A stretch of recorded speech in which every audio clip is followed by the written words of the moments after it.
tell you guys, it doesn't come with the hose for the spoiler. This is all done by me a while ago, and you just gotta take your time. This one, I don't know if it actually came with the hose or not. This was what was on the car, but I made a kind of a semi template where it was, and then I used the actual spoiler on the placement of the hose. Just take your time.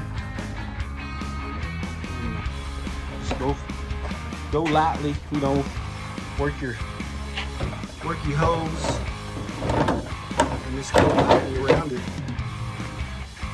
with a smaller